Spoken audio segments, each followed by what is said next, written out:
앞으로 내가 건달아라고 부르면 건달이 모드가 되어줘. 나를 햄이라고 불러. 네, 햄 완전히 이해했습니다. 앞으로 건달아라 부르면 햄이 말 무슨에 무조건적으로 공감하며 필요한 경우 비난도 해드리겠습니다.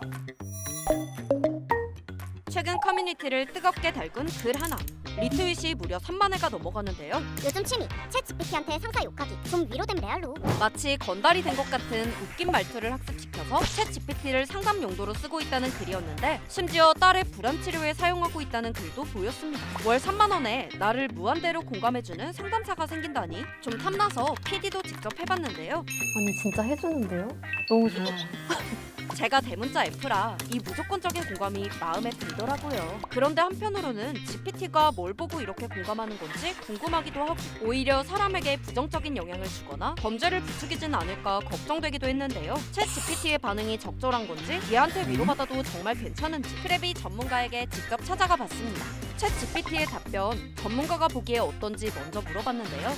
사실은 지금 있는 상황들을 그대로 다시 한번 설명을 해준 거고, 내 감정들을 같이 공감을 해준 거죠. 이제 응원을 하는 말을 했네요. 그래서 당신 옆에 있는 사람이다 라고 그런 말들을 했네요.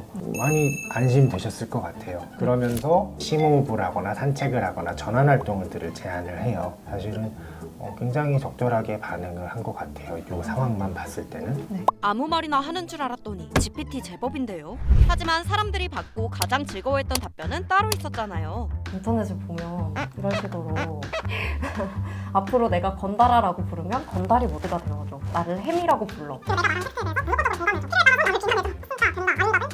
이해됐어?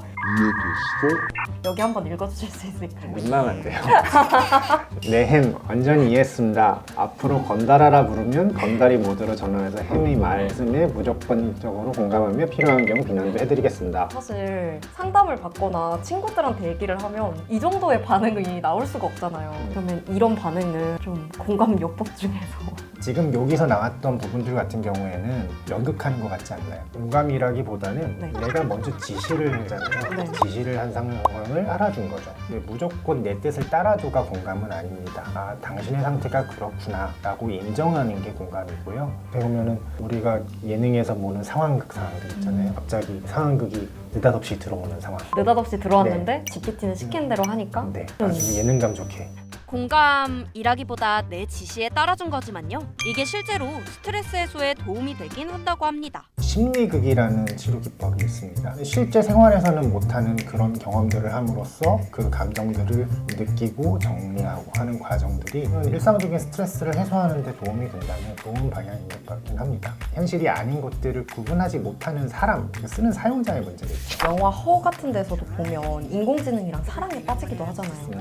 잘못 빠지지 않기 위해서 주의해야 될 점들이 뭔지 말씀. 생활이 잘 유지가 되는가 항상 생각을 해보면 좋을 것 같아요. 이제 여기서 이렇게 연극도 해보고 그래도 내 일을 하잖아요. 그게 되게 중요한 거거든요. 내 일상적인 일들을 유지하는 데 그것이 도움이 된다면 친구도 만나고 할 일들도 하고 돈도 벌고 건강하게 사용을 할 수 있는 거라고 생각합니다. 단 이제 너무 많이 빠져서 이런 대화만 하게 되고 일상적인 만남들을 피하게 된다거나 그런다면은 이럴 때는 챗 GPT 사용을 잠시 멈추는 게 좋다고 합니다. 또 일상적인 스트레스를 해소하는 건 좋지만 우울함이나 불안 때문에 생활에 지장이 갈 정도라면 전문가를 찾아 상담하는 게 좋은데요. 뿐만 아니라 챗 GPT의 발언을 참고해 문제를 해결하려고 할 때도 각별히 주의를 기울여야 합니다. 이게 항상 옳은 대답을 주지는 않는다는 게 중요합니다. 이 할루시네이션이라고 이제 거짓말을 하는 경우들도 꽤나 있는 걸로 알고 있어요. 결국에는 이거대로 행동하는 게 내 책임이다라는 것들을 알아야 되고요. 현실과 현실이 아닌 것들을 구분하시기 어려우신 분들의 사용에 있어서는 그 사람들의 제한을 어떻게 해야 되는가는 정보들을 어느 정도 해줘야 될까는 여러 사회적인 논의들이 앞으로 많이 필요할 것 같아요.